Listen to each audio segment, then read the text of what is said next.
প্রিয় দর্শক, জানিয়ে দেব আমাদের হাতে থাকা সর্বশেষ আপডেট আন্তর্জাতিক বাংলা খবর। চ্যানেলটি সাবস্ক্রাইব করে আমাদের সাথেই থাকুন।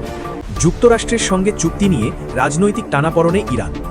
যুক্তরাষ্ট্রের সঙ্গে ইরানের সাম্প্রতিক অন্তর্বর্তী শান্তি সমঝোতাকে কেন্দ্র করে দেশটির অভ্যন্তরীণ রাজনীতিতে নতুন করে মতবিরোধ দেখা দিয়েছে। বিশেষ করে কট্টরপন্থী রাজনৈতিক গোষ্ঠীগুলো ওয়াশিংটনের সঙ্গে যে কোনো ধরনের আপোষের বিরোধিতা করে আরও কঠোর অবস্থান নিচ্ছে। ইরানের সর্বোচ্চ নেতা মোজতবা খামেনি চুক্তি বাস্তবায়নের দায়িত্ব মূলত প্রেসিডেন্ট মাসুদ পেজেশকিয়ানের ওপর ছেড়ে দিলেও বিষয়টি নিয়ে রাজনৈতিক চাপ বাড়ছে। মধ্যপন্থী হিসেবে পরিচিত পেজেশকিয়ানকে কট্টরপন্থীরা সমালোচনার মুখে ফেলেছে।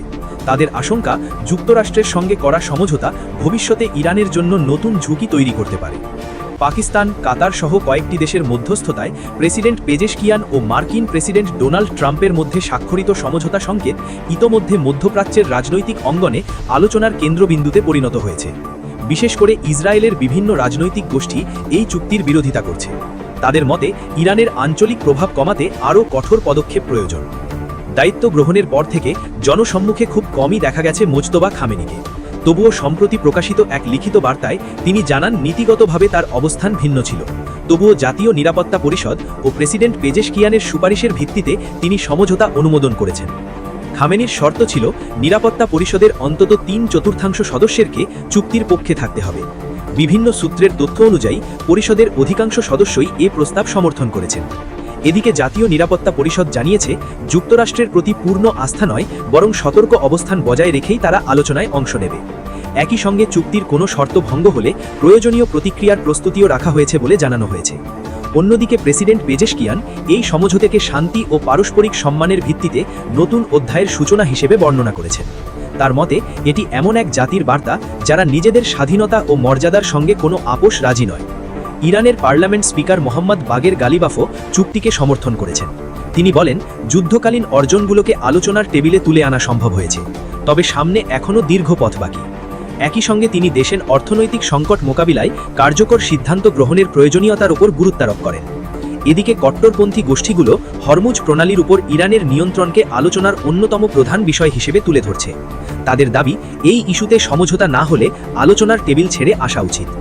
বিভিন্ন ধর্মীয় ও রাজনৈতিক সমাবেশে প্রেসিডেন্ট পেজেশকিয়ান, গালিবাফ ও পররাষ্ট্রমন্ত্রী আব্বাস আরাকচির বিরুদ্ধে প্রকাশ্যে সমালোচনা করা হয়েছে। কট্টরপন্থীদের অভিযোগ, এসব নেতা যুক্তরাষ্ট্রকে অতিরিক্ত ছাড় দিতে পারেন।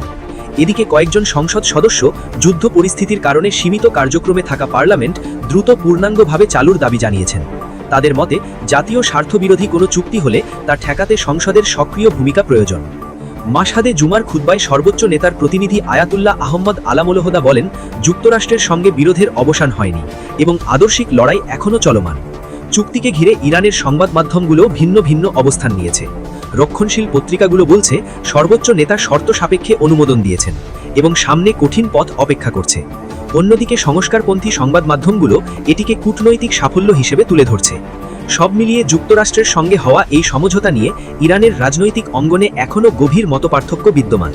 চুক্তির বাস্তবায়ন ও ভবিষ্যৎ ফলাফলই নির্ধারণ করবে দেশটির অভ্যন্তরীণ রাজনৈতিক সমীকরণ কোন দিকে মোড় নেয়। এদিকে বিশ্বে তেল সংকট, কিন্তু চীনের মজুদ ভাণ্ডার উপচে পড়ছে। ইরান যুক্তরাষ্ট্র উত্তেজনা এবং হরমুজ প্রণালীতে অনিশ্চয়তায় বিশ্বজুড়ে জ্বালানি সরবরাহে চাপ তৈরি হলেও সবচেয়ে বড় তেল আমদানিকারক দেশ চীন রয়েছে তুলনামূলক স্বস্তিতে।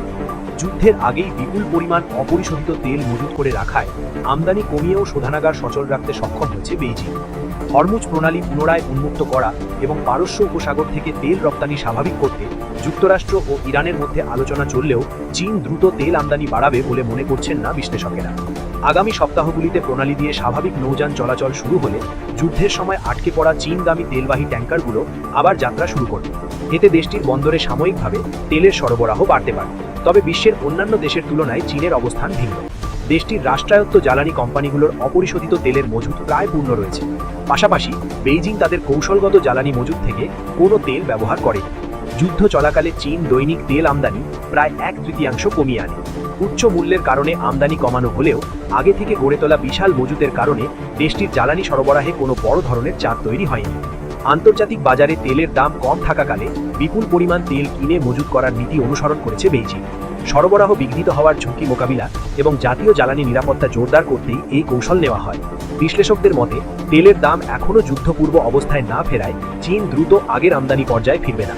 যুক্তরাজ্য ভিত্তিক অক্সফোর্ড ইনস্টিটিউট ফর এনার্জি স্টাডিজের চীন বিষয়ক তেল বিশেষজ্ঞ ফিলিপ অ্যান্ড্রু স্পিড বলেন, চীনা কোম্পানিগুলো তেলের দামের প্রতি অত্যন্ত সংবেদনশীল এবং তারা ধীরে ধীরে কেনাকাটা বাড়াবে।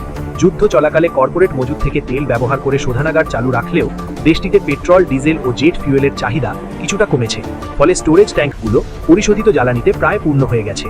চলতি বসন্তে অভ্যন্তরীণ সরবরাহ নিশ্চিত করতে পরিশোধিত জ্বালানির বেশিরভাগ রপ্তানি সীমিত করে চীন। এতে এশিয়ার কয়েকটি উন্নয়নশীল দেশে জ্বালানি সংকট আরও তীব্র হয়।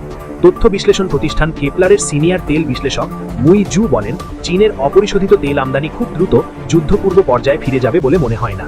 সবশেষ জানিয়ে দেব ইসরায়েলের মন্ত্রীর হুঁশিয়ারি, আজ হোক বা কাল সিরিয়ার সঙ্গে যুদ্ধ অনিবার্য। সিরিয়ার সঙ্গে ইসরায়েলকে একদিন না একদিন যুদ্ধে জড়াতেই হবে বলে মন্তব্য করেছেন দেশটির প্রবাসী বিষয়ক মন্ত্রী আমিচাই চিকলি। প্রধানমন্ত্রী বেনিয়ামিন নেতানিয়াহুর লিকুর দলের এই প্রভাবশালী নেতার এমন মন্তব্যের পর অঞ্চলটিতে নতুন করে উত্তেজনা ছড়ানোর আশঙ্কা দেখা দিয়েছে। গত বৃহস্পতিবার 18 জুন একাধিক রেডিও সাক্ষাৎকারে এই মন্তব্য করেন কট্টর ডানপন্থী মন্ত্রী আমিচাই চিকলি। তিনি দাবি করেন, মধ্যপ্রাচ্যে একটি নতুন কট্টর সুন্নি অশুভ অক্ষ মাথাচাড়া দিয়ে উঠেছে, যা ইসরায়েলের জন্য বড় হুমকি। সিরিয়ার বর্তমান প্রেসিডেন্ট আহমেদ আল শারার সরকারকে ইঙ্গিত করে চিকলি বলেন, আইএস ও আল কায়দার আদর্শে বিশ্বাসী কোনো জিহাদি সরকার ইসরায়েলের সঙ্গে শান্তিতে বসবাস করতে পারবে না। তাদের মূল লক্ষ্য জেরুজালেম দখল করা। বৃহস্পতিবার ইসরায়েলের আর্মি রেডিওতে দেওয়া সাক্ষাৎকারে তিনি পাকিস্তান, তুরস্ক ও কাতারকে নিয়ে গড়ে ওঠা নতুন জোটকে ইরান যুক্তরাষ্ট্র যুদ্ধবিরতির চেয়েও অনেক বেশি বিপজ্জনক বলে অভিহিত করেছেন। তিনি মনে করেন, এই অক্ষ ইরানের চেয়েও বড় উদ্বেগের কারণ হয়ে দাঁড়িয়েছে। চিকলির ভাষ্য, আমেরিকা ইরান সমঝোতার পরই পাকিস্তান ও তুরস্ক এই জোটে সক্রিয় হয়ে উঠেছে। কাতারকে তিনি জিহাদিদের জনসংযোগ শাখা বলে বর্ণনা করেছেন। তুরস্ক, পাকিস্তান ও কাতারের দিকে ইঙ্গিত করে চিকলি বলেন, চোখের সামনেই এক নতুন অক্ষশক্তির উত্থান দেখতে পাচ্ছি। এটি অতীতের যে কোনো হুমকির চেয়ে অনেক বেশি বিপজ্জনক। তিনি বিশেষ করে তুরস্কের প্রেসিডেন্ট রিসেপ তাইয়েব এরদোয়ানের নীতিকে ইসরায়েলের জন্য অত্যন্ত বিপজ্জনক বলে উল্লেখ করেন। চিকলির দাবি, সিরিয়ায় আঙ্কারা এখন একটি তুর্কি নিয়ন্ত্রিত রাষ্ট্র গড়ে তুলেছে। ইরানের চেয়ে তুরস্ক ও সিরিয়া আমাদের জন্য 10,000 গুণ বেশি উদ্বেগের, বলেন চিকলি। সম্প্রতি তুরস্কের পক্ষ থেকে ইসরায়েল বিরোধী বক্তব্য তীব্র হয়েছে। এরদোয়ান ইসরায়েলকে থামানোকে মানবতার দায়িত্ব বলে অভিহিত করেছেন। তুরস্কের স্বরাষ্ট্রমন্ত্রীও জেরুজালেম মুক্ত করার কথা বলেছেন। লিকুড দলের অন্য নেতারাও একই সুরে কথা বলছেন। কয়েকজন তুরস্ককে সরাসরি শত্রু রাষ্ট্র বলে আখ্যা দিয়েছেন।